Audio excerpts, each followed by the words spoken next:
కొరకు లోకం వైపు చూశాను, అమ్మ ఒడి కొరకు ఎక్కి ఎక్కి ఏడ్చాను. అమ్మ ప్రేమ కొరకు లోకం వైపు చూశాను, అమ్మ ఒడి కొరకు ఎక్కి ఎక్కి ఏడ్చాను.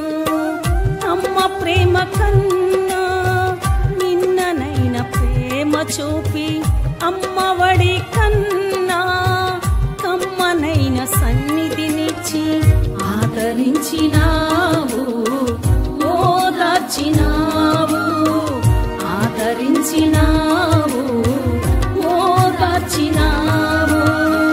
అమ్మ ప్రేమ కొరకు లోకం వైపు చూశాను, అమ్మ ఒడి కొరకు ఎక్కి ఎక్కి ఏడ్చాను.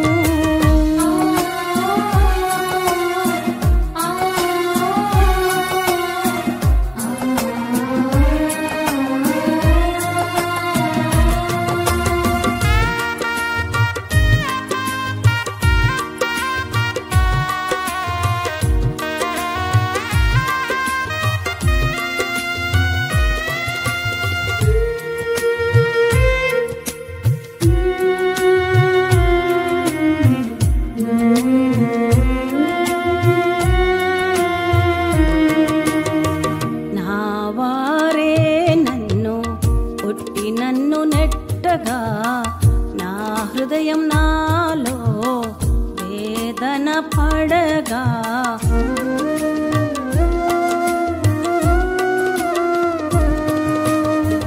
నా వారే నన్ను కొట్టి నన్ను నెట్టగా, నా హృదయం నాలో వేదన పడగా, నీ గుండె గుడిలో నన్ను దాచినావు, నీ అరి చేతిలో నన్ను చెక్కుకున్నావు. నీ గుండె గుడిలో నన్ను దాచినావు, నీ అరి చేతిలో నన్ను చెక్కుకున్నావు. ఆదరించినావు, ఓదార్చినావు, ఆదరించినావు, ఓదార్చినావు. అమ్మ ప్రేమ కొరకు లోకం వైపు చూశాను, అమ్మ ఒడి కొరకు ఎక్కి ఎక్కి ఏడ్చాను.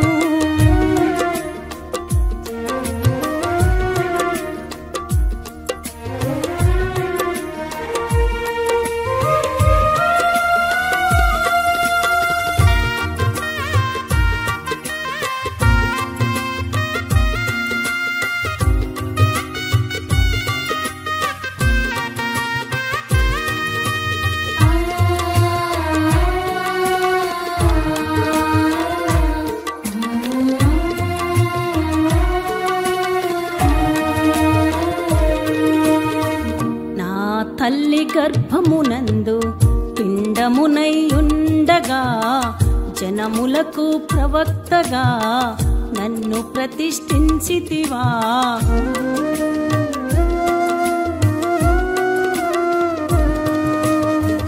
నా తల్లి గర్భమునందు పిండమునై ఉండగా, జనములకు ప్రవక్తగా నన్ను ప్రతిష్ఠించితివా.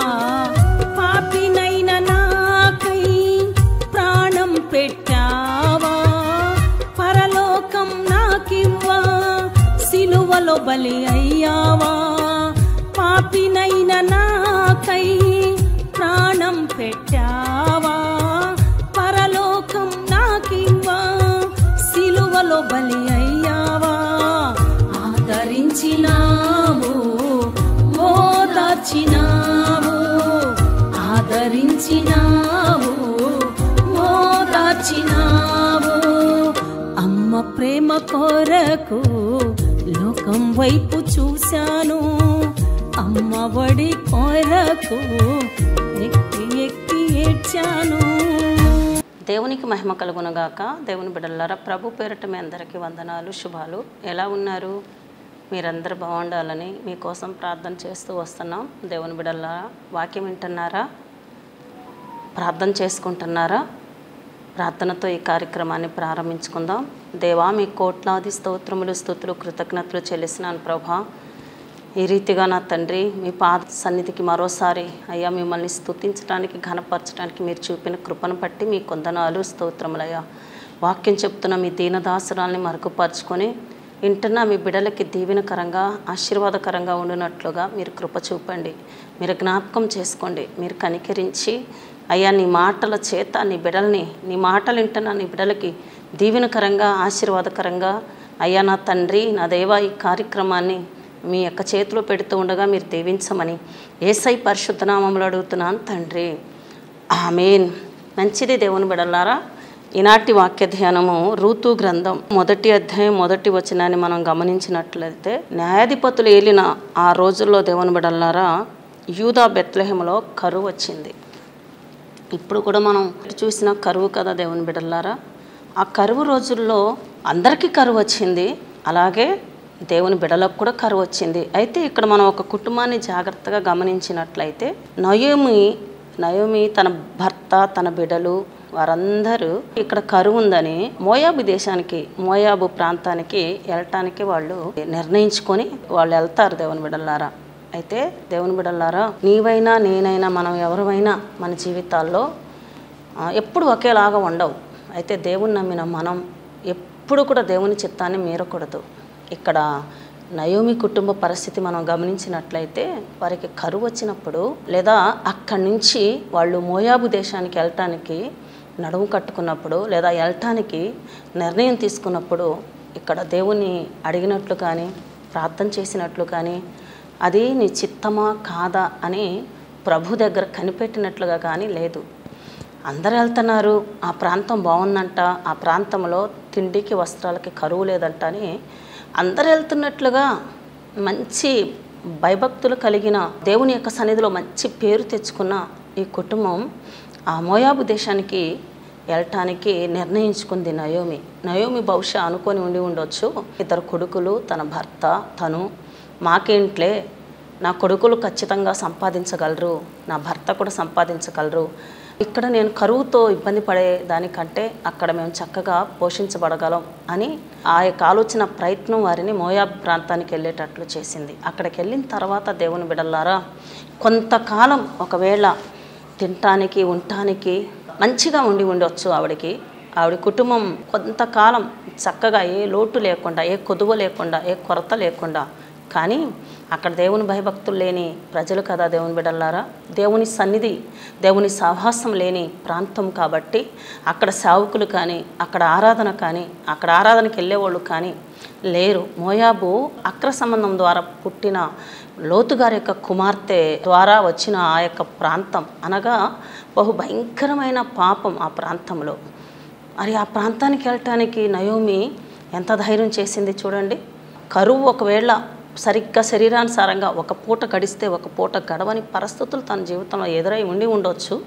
కానీ దేవుని మీద ఆధారపడకుండా మీ చిత్తం ఏంటి ప్రభువా మా పట్ల అని ప్రభు దగ్గర ప్రార్థన చేయకుండా తన సొంత ఆలోచన చేత అక్కడికి వెళ్ళి సహవాసం లేకపోవటం వలన, వాక్యము లేకపోవటం వలన దేవునికి దూరం అయిపోయి అక్కడ ఉంటున్న వారితో సహవాసం లేదా అన్యులతో సహవాసం చేయవద్దని కాదు, కానీ వాళ్ళలాగా జీవించటం ప్రయత్నం చేసి చివరికి ఆవిడ ఏం చేసిందంటే అక్కడే తన 2 కుమారులకి అక్కడ ఉంటున్న కుమార్తెలను అనగా భక్తి లేని, దేవుని ఎరగని కుమార్తెల్ని తన ఇంటి కోడళ్ళగా ఆవిడ చేసుకుంది. కొంతకాలానికి ఏం జరిగిందంటే తన భర్త తర్వాత తన 2 బిడ్డలని కూడా ఆవిడ కోల్పోయే పరిస్థితి వచ్చింది. నయోమి అనే మాటకి అర్థము మధురం. ఎంత మధురంగా తన జీవితం ఒకప్పుడు ఉండేదో. నయోమి అంటే మధురం. ఆ అక్క వస్తే బాగుండు, లేదా తన జీవితం ప్రార్థన చేసుకొని దేవుని మీద ఆనుకొని దేవుని యొక్క సన్నిధిలో సహవాసములో మంచి సాక్ష్యం కలిగి, మంచి పేరు కలిగి, ఒకప్పుడు తనకి ఎటువంటి ఏ బాధ వచ్చినా, ఏ సమస్య వచ్చినా, లేకపోతే ఏదైనా కొంచెం తొట్టిల్లు పోతూ ఉంటే తనకి ఇదేంటమ్మా ఇలా నడుస్తున్నావు, లేదా దేవుని సన్నిధికి రాకపోతే రావటం లేదని అడిగే సావుకులు ఉన్నారు, అడిగే ఆత్మీయులు సహవాసం ఉంది. అదంతా విడిచిపెట్టి తనకి ఇంకా చెప్పేవాళ్ళు లేరు. తన శరీరానుసారంగా, తన ఇష్టానుసారంగా, తనకి నచ్చినట్లు, తనకు తోచినట్లుగా చేసి పూర్తిగా దేవునిలో నుంచి పడిపోయి భక్తి జీవితాన్ని పాడు చేసుకొని భక్తి లేకుండా తనకి నచ్చినట్లుగా తను చేస్తూ అక్కడ కుమార్తెల్ని కోడళ్ళగా తెచ్చుకొని ఇంకా దేవుని బిడ్డలారా అక్కడ ఇంకా పూర్తిగా దేవుడు లేడు. ఎవరంటే ఇంకా నయోమికి ఏంటి 2 కొడుకుళ్ళు కోడలు అని ఈ శరీరానుసారమైన సంతోషం కొరికే ఎదురు చూస్తూ కొంతకాలం నాకేంటి బాగానే ఉంది అంతా అనుకుంది. కొంతకాలానికి 4గురితో వెళ్ళిన ఆ కుటుంబం ఈ నయోమి ఒక్కతే మిగిలిందండి. ప్రార్థన చేసే భర్తని కోల్పోయింది, ప్రార్థన చేసే బిడ్డల్ని కోల్పోయింది. ప్రార్థన రాని దేవుని గురించి తెలియని 2 యవనస్తురాలైన కోడళ్ళు నయోమి. 3 కూడా వారి జీవితంలో వారికి యజమానులుగా ఉంటున్న వారిని కోల్పోయారు. ఈ మాటలు వింటున్న దేవుని బిడ్డ, నువ్వైనా నేనైనా మనం ఎవరమైనా దేవుని నమ్మిన తర్వాత మన ప్రతి అడుగు మన ప్రతి ఆలోచన అది దేవుని చిత్తమై ఉండాలి, దేవుని ఉద్దేశమై ఉండాలి. దేవుని అడిగి నిర్ణయం తీసుకోవాలి. ఒకవేళ ఈ మాటలు వింటున్నా నువ్వు కూడా నీ సొంత ఆలోచన చేత సొంత నిర్ణయం చేత లేదా ఎవరో తోటి వాళ్ళు ఇంకెవరో దేవుని ఎరగని ప్రజలు ఏమైనా నీకు ఆలోచనిస్తే సలహా చెప్తే దాని చొప్పున నువ్వు ఒకవేళ నడిస్తే కొంతకాలం నీకు బాగానే ఉండొచ్చు. ఇలా కూడా బాగానే ఉంది, అంతకుముందు కన్నా బాగానే ఉంది అన్నట్లు నీకు అనిపించవచ్చు. కానీ దాని తర్వాత కొద్ది రోజులకి నయోమిలాగా నష్టపోయే పరిస్థితులు వస్తాయి దేవుని బిడ్డలారా. ఎందుకంటే దేవుని చేతిలోనే ధనఘనతలు ఉన్నాయి. కీర్తన గ్రంథంలో 16వ అధ్యాయంలో ఉంటుంది, ఆయన చేతిలో సంపూర్ణ సంతోషం ఉందని వాక్యం చెప్తూ ఉంటుంది.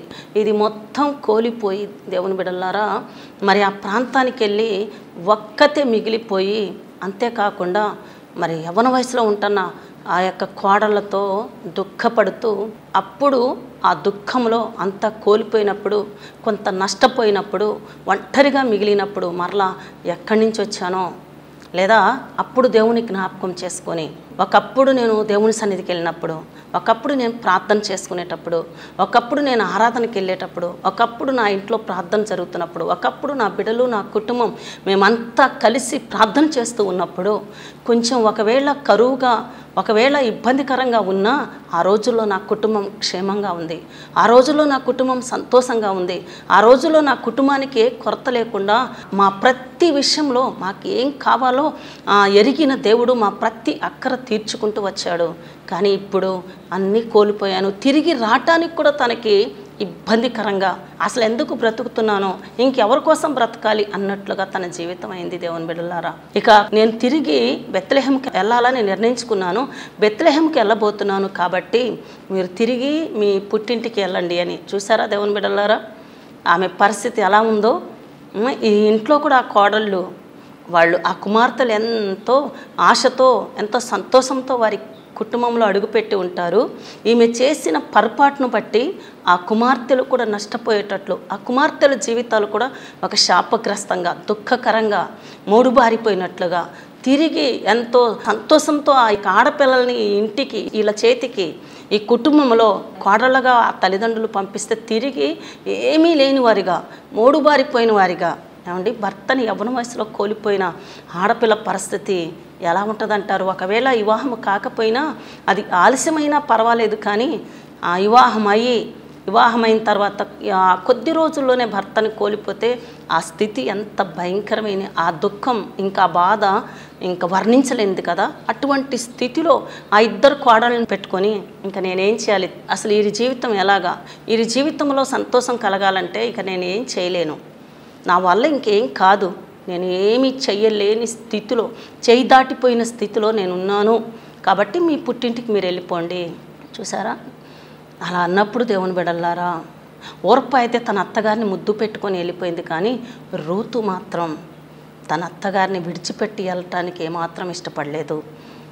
తిరిగి ప్రయాణం నయోమి ఎంతో సంతోషంతో ఉన్నది తీసుకొని వెళ్ళిన రూతు అక్కడ ఉన్నది మొత్తం విడిచిపెట్టి అక్కడ పోగొట్టుకొని, అంటే మాటలు వింటున్న దేవుని బిడ్డలారా ఈ రోజుల్లో చాలామంది దేవుని సన్నిధికి వచ్చి కొంతకాలం దేవునితో గడుపుతూ నడుస్తూ ప్రార్థనకి వెళ్తున్నప్పుడు సమాధానం వెంటనే రాలేదనో లేదా చిన్న చిన్న ఇబ్బందులు కలిగినాయనో అనుకున్నట్లుగా జరగలేదనో, ప్రార్థన చేస్తున్నాను కానీ నా ఇంట్లో కరువని లేదా నా భర్తకి ఉద్యోగం లేదని, లేదా నా పిల్లలకి ఉద్యోగం రాలేదని, ఇలాగ కొంతకాలం దేవుని సన్నిధికి వచ్చి కొంతకాలం బాగానే ఉండి నమ్మకంగా ఉండి దేవుడు చేసిన మేలులు అనుభవిస్తూ ఒకవేళ ఏమైనా కష్టం నీ జీవితంలో, మన జీవితాల్లో ఏదైనా కరువు, ఏదైనా ఇబ్బంది కలిగితే దేవుణ్ణి అడిగి దేవుని యొక్క చిత్తానుసారంగా ఆయన సన్నిధిలో కనిపెట్టి, దీనికి ముందు కూడా ఎన్నోసార్లు కరువు వచ్చిందండి. అబ్రహాము కాలంలో కరువు వచ్చింది, ఇస్సాకు టైంలో కరువు వచ్చింది. కరువు వచ్చినప్పుడు వాళ్ళు ఆ ప్రాంతాన్ని విడిచిపెట్టలా, వాళ్ళంతటా వాళ్ళు ప్రయాణం చేయాల, నిర్ణయం తీసుకోవాలా, మార్గాన్ని ఎంచుకోవాలా. వాళ్ళు ప్రార్థన చేసుకుంటూ ఉంటే దేవుడు వాళ్ళతో మాట్లాడి కరువులో కూడా నేను పోషిస్తానని, కరువులో కూడా వాళ్ళకి సమృద్ధినిచ్చి వాళ్ళని దీవించిన దేవుడు. నయోమి ఇదంతా ఇని ఉండదంటారా అండి? నయోమి దేవుని సన్నిధికి వస్తుంది, మరి ఇదంతా ఆలోచించి ఉండదంటారా? జీవం కలిగిన దేవుణ్ణి విడిచిపెట్టి ఇంకెక్కడికో వెళ్తే సంతోషం కలిగిద్ది అంటారా? దేవుని బిడ్డలారా, అలాంటి నిర్ణయం తీసుకోవటం వలన నయోమి జీవితం ఎంత దుఃఖానికి, ఎంత వేదనకి, ఎంత బాధకి గురైంది. ఈ మాటలు వింటున్న దేవుని బిడ్డ, నీ జీవితం ఎలా ఉంది? ఒకవేళ నువ్వు కూడా దేవుని సన్నిధికి వస్తూ దేవుని సన్నిధికి వెళ్తూ నీ జీవితంలో దేవుని సన్నిధికి వెళ్ళినంత కాలం ఎంతో అద్భుతమైన రీతిలో నీ కుటుంబం, నువ్వు, భార్య, భర్త, బిడ్డలు ఎంతో సంతోషంగా ఆరాధన, దేవుని సన్నిధి, సేవకులు నీకోసం ప్రార్థన చేసేవాళ్ళు, నిన్ను పలకరించేవాళ్ళు, నువ్వేమైనా ఒకవేళ ఒకరోజు కనపడకపోతే, నీకు బాగలేకపోతే నేను పట్టించుకునేవాళ్ళు, రాలేదేంటని నిన్ను అడిగేవాళ్ళు, నేను వచ్చి దర్శించి నేను ధైర్యపరిచేవాళ్ళు కదా సేవకులుంటే. ఒకవేళ అది విడిచిపెట్టి అక్కడ నయోమి అంత నష్టపోవటానికి కారణం నయోమిని పట్టించుకునేవాళ్ళు లేరు. దేవుని బిడ్డలారా, అంతా కోల్పోయింది. యోధా బెత్లెహేం అనగా రొట్టెలిల్లు, సమృద్ధి రొట్టెలిల్లు, సమృద్ధిని విడిచిపెట్టింది అంటే సహవాసాన్ని విడిచిపెట్టింది. దేవుని నమ్మిన నువ్వు కూడా దేవుని నమ్మాను అనుకుంటూ సహవాసంలో లేకుండా తప్పిపోయి ఏదో ఆశించి నా అంతటి నేనే ఏదో సంపాదించుకొని రావాలి, నాకేంట్లే అని కండబలం ఉందనో, జ్ఞానం ఉందనో, చదువు ఉందనో, వ్యాపారం ఉందనో, ఉద్యోగం ఉందనో, ఆ ప్రాంతంలో నా వాళ్ళు ఉన్నారనో మనుషుల్ని నమ్మి ఒకవేళ నయోమిలాగా నువ్వు కూడా సొంత నిర్ణయం తీసుకుంటే, దేవుని బిడ్డలారా, వాక్యంలో ఏముందో తెలుసా? కీర్తనల గ్రంథంలో 16వ అధ్యాయం 4వ వచనం చూసినట్లయితే, యెహోవాను విడిచి ఏం చేసింది నయోమి? దేవుడు విడిచిపెట్టడండి. వాక్యం చెప్తుంది, నిన్ను విడవను ఎడబాయనని. మనమే కొన్నిసార్లు దేవుని విడిచిపెడుతూ ఉంటామండి. కొన్నిసార్లు మనమే దేవుని విడిచిపెట్టి మన యొక్క ఇష్టానుసారంగా జీవించటం వలన, మనకు నచ్చినట్లుగా మనం జీవించటం వలన మనమే నష్టపోతూ ఉంటాం. దేవుని బిడ్డలారా, ఒంటరిగా మిగిలిపోయే పరిస్థితులు వస్తూ ఉంటాయి, ఎటు దిక్కు తోచని పరిస్థితులు వస్తూ ఉంటాయి. ఎవరు ఆలోచన ఇచ్చేవాళ్ళు లేకుండా, మనల్ని పట్టించుకునేవాళ్ళు లేకుండా, మన కోసం ప్రార్థన చేసే వాళ్ళు లేకుండా మనమే దూరం అయిపోయి చాలా దెబ్బలు తినేస్తూ ఉంటాం చాలాసార్లు.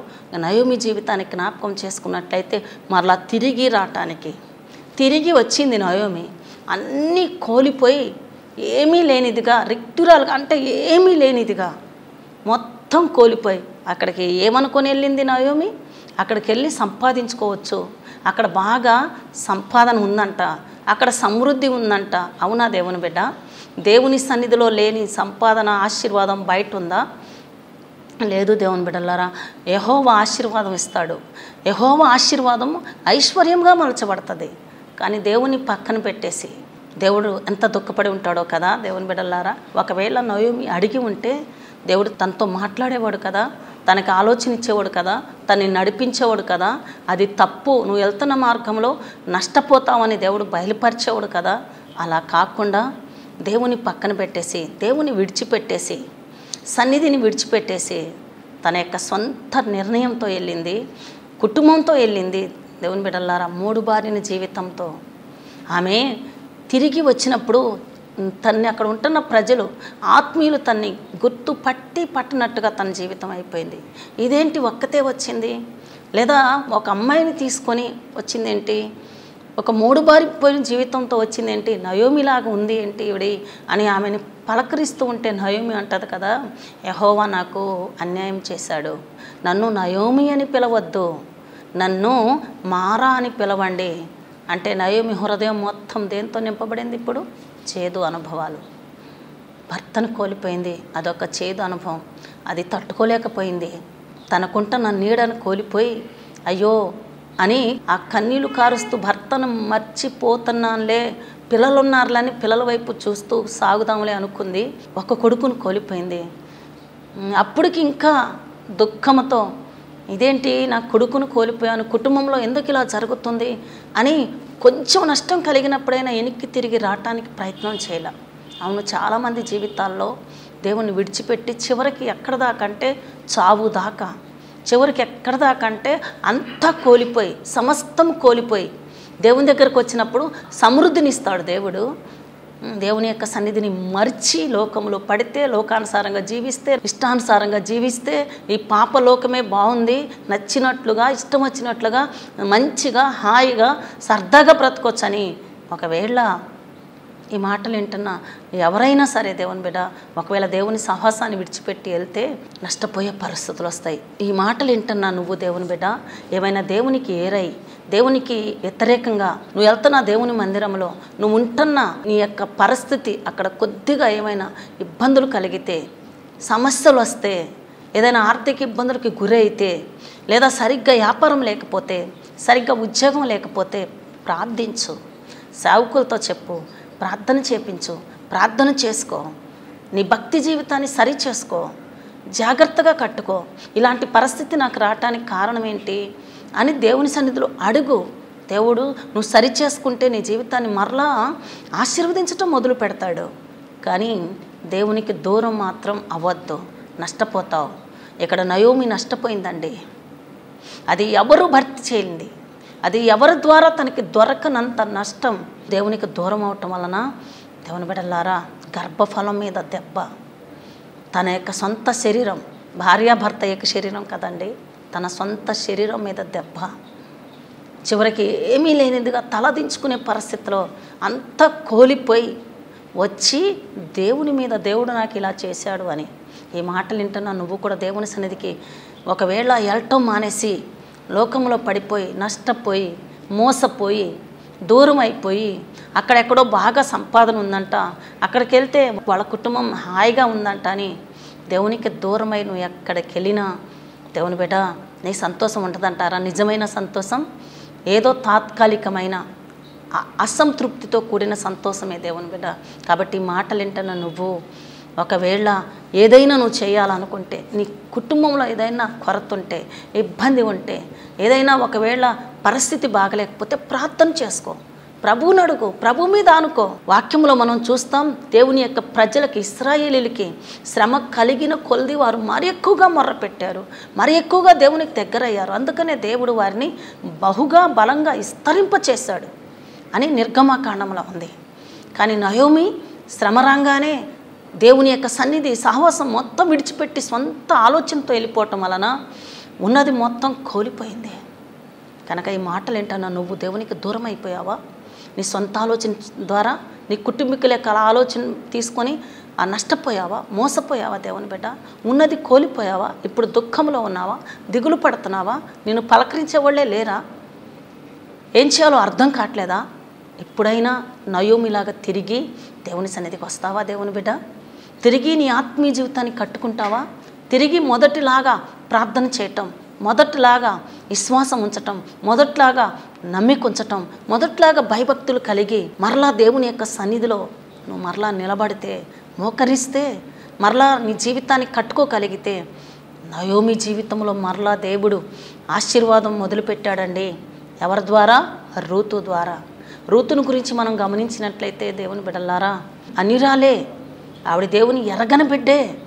కానీ రూతు పట్ల ఒక ప్రణాళికను దేవుడు కలిగి ఉన్నాడు. నీ పట్ల కూడా దేవుడు గొప్ప ప్రణాళిక కలిగి ఉన్నాడు దేవుని బిడ్డ. నువ్వు ఎవరివైనా, నీదే కులమైనా, యేసుక్రీస్తు అందరికీ దేవుడు దేవుని బిడ్డ. ఆయన అందరికీ ప్రభువు. ఆయన ఒక ప్రాంతానికి చెందిన ఆయన కాదు. యేసు ప్రభు అందరికీ ఉపకారి.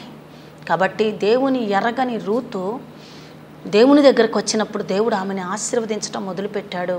అంతేకాదు రూతు దుఃఖాన్ని మర్చిపోయేటట్లు మరలా ఎక్కడి నుంచి అయితే వెళ్ళిందో మరలా తిరిగి అక్కడికి రావటం వలన దేవుడు తనని దర్శించటం మొదలుపెట్టాడు.